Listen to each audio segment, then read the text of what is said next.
اللہ کے سوا کسی مدد نہ مانگ کہ اس کے سوا کوئی مددگار نہیں، اس کے سوا کوئی مشکل کشا نہیں، اس کے سوا کوئی حاجت روا نہیں، اس کے سوا کوئی بیڑے پار کرنے والا نہیں، اس کے سوا کوئی بیماریاں دور کرنے والا نہیں، اس کے سوا کوئی مرادیں پوری کرنے والا نہیں۔ جب مانگنا ہو تو اسی سے مانگ، جب رونا ہو تو اسی کے در پہ آنسو بہا، جب دامن پھیلانا ہو تو اسی کے در پہ دامن پھیلا۔ وعدہ پورا کرنا، ایاک نعبد و ایاک نستعین، ہم تیری ہی عبادت کرتے ہیں اور جزاک اللہ، ہم تجھ سے ہی مدد مانگتے ہیں اور مانگتے رہیں گے۔ سیدہ عائشہ صدیقہ رضی اللہ تعالی عنہا نے بھی اللہ کے حضور اشک بہائے، اسی کو دل کی بات سنائی۔ الہ العالمین، منافقین نے میرے خلاف جھوٹے الزامات عائد کیے ہیں، میری کردار کشی کی مہم چلا رکھی ہے۔ اگرچہ یہ بات نئی تو نہیں، مجھ سے پہلے بھی معصوموں کے خلاف یہ پراپگنڈا ہوتا رہا، لیکن جب موسیٰ پر الزام لگا تو نے ان کی برات کا اہتمام کیا، جب یوسف پر الزام لگا تو نے ان کی برات کا بھی اہتمام کیا، جب مریم پر الزام لگا تو نے ان کی برات کا بھی اہتمام کیا۔ میرے معبود، آج تیرے محبوب کی عائشہ اشک بار آئی ہے اور یہ فیصلہ کر کے آئی ہوں، جب تک میری برات کا اہتمام نہیں ہوگا تیرے در سے سر نہیں اٹھاؤں گی، سجدے سے سر نہیں اٹھاؤں گی، کسی اور کے در پہ نہیں جاؤں گی، تجھ سے ہی مدد مانگتی ہوں، تجھ سے ہی درد دل کہتی ہوں۔ رو رہی ہے سیدہ عائشہ صدیقہ رضی اللہ تعالی عنہا، کس کے آگے؟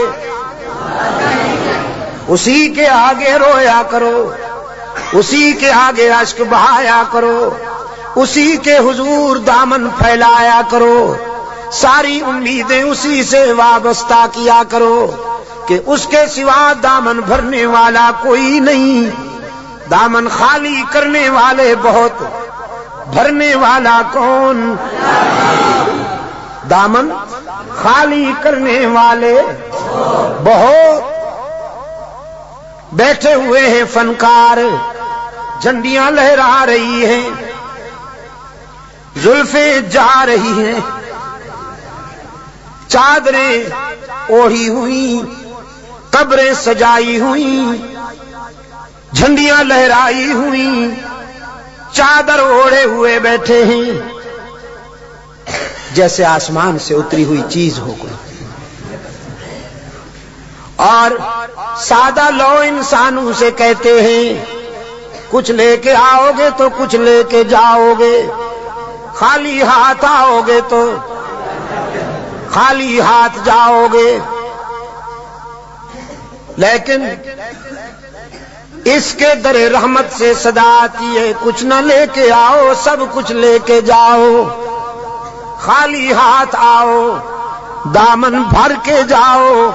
قال ربکم ادعونی استجب لکم ان الذین یستکبرون عن عبادتی سیدخلون جہنم داخرین۔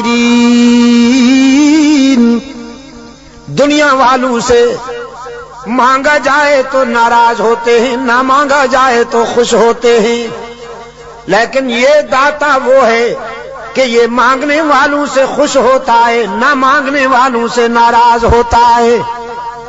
ان الذین یستکبرون عن عبادتی، یہاں مفسرین نے لکھا ہے عبادتی سے مراد ہے جو مجھے پکارنے میں گریز کرتے ہیں، کیونکہ پکارنا عبادت ہے۔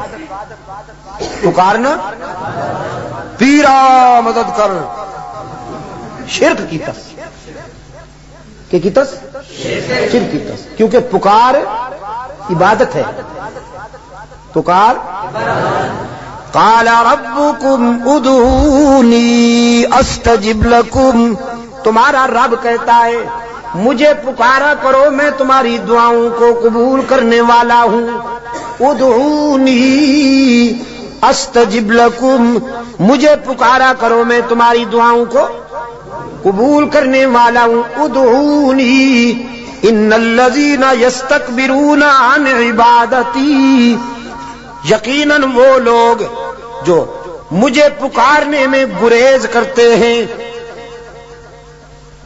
مجھ سے مانگنے میں گریز کرتے ہیں، سیدخلون جہنم داخرین، ذلیل ہو کر منہ کے بل گھسیٹ کر جہنم میں ڈالا جائے گا انہیں۔ تو کسے پکارا جائے مشکلات میں؟ قادر کو یا عبد القادر کو؟ ذرا حرارت فضا میں تحلیل کر دو، ہاں ذرا حرارت یہ گرمی فضاؤں میں تحلیل کر دو، اور پھر اللہ سے دعا کرو کہ یہ فضائیں پھیل جائیں اور بھی کے بیماروں کو اللہ شفائے کاملہ عطا فرمائے۔ مشکلات میں کام آنے والا کون؟ روشن ضمیر نے کہا نہ مجھو از غیر حق یاری کہ لا فتح الا ہو، یقین دانم دری عالم کہ لا مسجود الا ہو، ولا معبود فی الکونین لا موجود الا ہو، کوئی مانے یا نہ مانے لیکن میرا تو ایمان ہے کہ اس کے سوا پوری کائنات میں کوئی مسجود نہیں، اس کے سوا پوری کائنات میں کوئی مسجود، نبی مسجود، رسول مسجود، تو پھر کاما والی سرکار کیسے مسجود ہو گئی؟ سبحان اللہ۔ قرآن کریم میں جگہ جگہ پر فکر انسانی کو متوجہ کیا گیا ہے کہ نیاز مندیاں، اپنی جبین کی نیاز مندیاں اللہ کے لیے وقف کرنی ہوں گی۔ فرمایا لعن اللہ الیہود والنصارى، اللہ کے رسول صلی اللہ علیہ وسلم نے فرمایا یہودیوں پر، نصرانیوں پر اللہ کی لعنت۔ کیوں؟ اتخذوا قبور انبیائہم مساجدا، کہ انہوں نے نبیوں کی قبروں کو سجدہ گاہ بنا دیا۔ نبی کی شان زیادہ ہوتی ہے یا ولی کی؟ نبی کی شان زیادہ ہے نا ولی سے۔ جو نبیوں کی قبروں کا سجدہ کرے ان پر تو اللہ کے رسول نے لعنت بھیجی ہے، اور جو ولیوں کی قبروں کو سجدہ گاہ بنا لے ان پر، ہاں جزاک اللہ، یہی بات ہے، یہ عاشق بنے پھرتے ہیں۔ نبیوں اور رسولوں کی قبروں پر سجدہ کرنے والے ملعون، تو ولیوں کی قبروں پر سجدہ کرنے والے ڈبل ملعون۔ ڈبل ملعون نا؟ اچھا ٹربل۔ انسانی جبین کی عاجزیوں کے لیے حقیقی مسجود کون؟ ہر جگہ موجود کون؟ معبود کون؟ کارساز و دستگیر کون؟ حاجت روا و مشکل کشا کون؟ سیدہ عائشہ صدیقہ رضی اللہ تعالی عنہا نے آنسو بہائے ہیں اللہ کے در پر، درد دل سنایا ہے علیم بذات الصدور کو۔ سورہ نور آئی، قلب رسول پر وحی کی صداقت چمکی، فرمایا الخبیثات للخبیثین والخبیثون للخبیثات والطیبات للطیبین والطیبون للطیبات اولئک مبرؤون مما یقولون لہم مغفرۃ ورزق کریم. پاک باز بیویاں پاک باز شوہروں کے لیے، گندی بیویاں گندے شوہروں کے لیے، پاک باز شوہر پاک باز بیویوں کے لیے، گندے شوہر گندی بیویوں کے لیے قرآن ہے. آپ سمجھے کہ نہیں؟ قرآن اور کلام فطرت ہے یہ. اگر اپنی بیوی کو پاک دامن رکھنا چاہتے ہو تو خود بھی پاک دامن رہا کرو، لیکن اگر تم تاڑ جھانک کرو گے تو ادھر بھی سلسلہ شروع ہو جائے گا، تمہیں معلوم ہو یا نہ ہو. سمجھے ہو کہ نہیں؟ کلام فطرت ہے نا قرآن کریم. قرآن کریم تو راز کی باتیں کہتا ہے، کلام فطرت ہے. فرمایا الخبیثات للخبیثین والخبیثون للخبیثات. ناپاک بیویاں ناپاک شوہروں کے لیے، ناپاک شوہر ناپاک بیویوں کے لیے. طے ہو گیا. والطیبات للطیبین.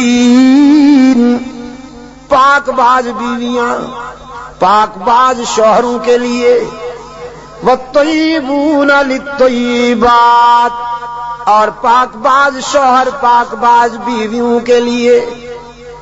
رب العالمین نے جرا کے لہجے میں سیدہ عائشہ کی وکالت کرتے ہوئے واضح کیا، جس نے اس عفیفہ کے کردار کو سمجھنا ہو، عائشہ کی عظمت کو سمجھنا ہو، وہ عائشہ کے شوہر کی عصمت کا نظارہ کرے. جس کا شوہر محمد معصوم، وہ بیوی کیسے نہ محفوظ. محمد معصوم ہے، عائشہ محفوظ ہے. جرا کے انداز میں رب العالمین نے برات کی. اولئک مبرؤون مما یقولون. میں اعلان کرتا ہوں کہ پیغمبر کی آبرو بے داغ ہے، نبی کی آبرو کا دامن پاک ہے. آپ میرے لیے اور میں آپ کے لیے اللہ کے حضور التجا کر دیں کہ اللہ دنیا اور آخرت کی کامیابیوں سے ہم کنار فرمائے.